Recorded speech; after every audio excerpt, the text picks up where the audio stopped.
the biggest risk in China, just in a short phrase,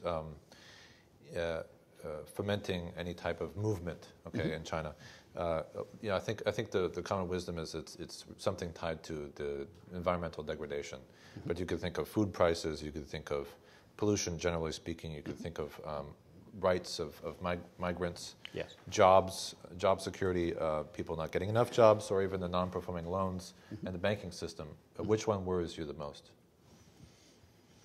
Well, I think it's very hard to see a country where roughly a third of the people have had a dramatic increase in their living standard being brought down by anything, by an environmental problem, anything other than a true crisis. In other words, let's say all the Three Gorges dams breaks, millions are killed, something like that could have some traumatic effect. So I don't actually see environmental challenges as fundamentally challenging the government. I think the biggest challenge would be an economic slowdown, which dramatically reduced living standards and reduced people's expectations for the future.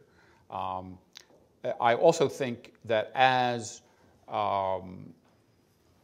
computer literacy spreads, and China now has the largest number of cell phone users in the world, as more and more people are linked to the outside world, lower income Chinese are going to be less and less happy with their circumstances in life. Albert Hirschman had the wonderful tunnel theorem, which I'll just mention. He basically said, think of economic development as being in a tunnel, which is blocked. And you are in your car, your spouse is with you, you're looking at the car in the next lane, and the next lane starts to pick up.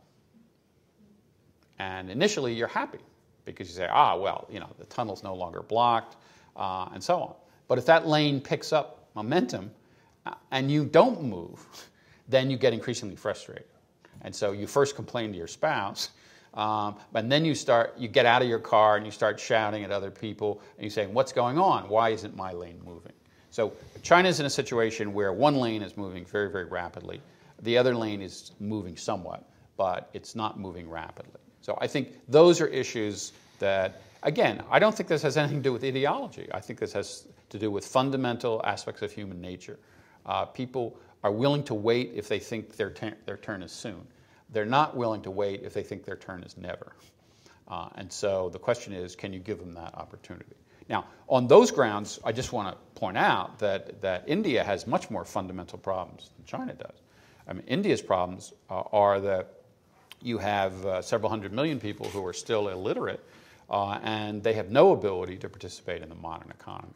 So one of the reasons why I'm skeptical of this Wall Street report that I mentioned is that the assumption is that people who are illiterate are going to participate in the modern economy. That's nonsense. If you can't read, you can't read instructions, you can't run modern equipment, you can't perform in the modern economy. So one thing the Chinese have done, it started under Mao, but it's been vastly extended in the last 2 decades, is they have developed universal literacy. So even low-income people can read and function, at least in some fashion, in the modern economy.